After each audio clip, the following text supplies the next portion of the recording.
No niin, esitellään C41 kehityskone FP232 tässä lämpenemässä. Eli tää toimii niin, että tänne laitetaan tämmösen filmit tämmöiseen leader-korttiin kiinni, joka syötetään tänne.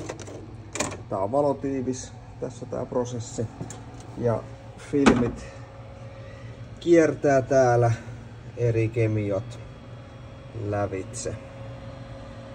Ja siinä menee noin 15 minuuttia kuivasta kuivaan, kun filmit on matkannut.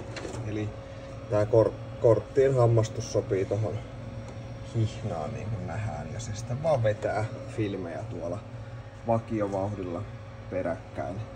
Ja tässä on tärkeää, että on hyvät pumput, että täällä on hyvä kierto. Mulla on ihan uudet kiertopumput modattuna tähän laitteeseen.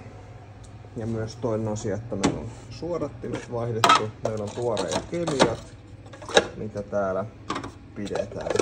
Niin tää homma toimii hyvin. Täällä on myös paljon semmosia rullia, mitä täytyy aika ajoin purkaa ja putsata, että ne ei tee mitään jälkiä nekaan. Mutta tosiaan tämmönen iäkäs kone, jo näitä ei uutena tehdä, mutta pystynyt tää kunnossa pitämään. Eli tällä kehitetään C41 filmit, täysin automaattinen kone.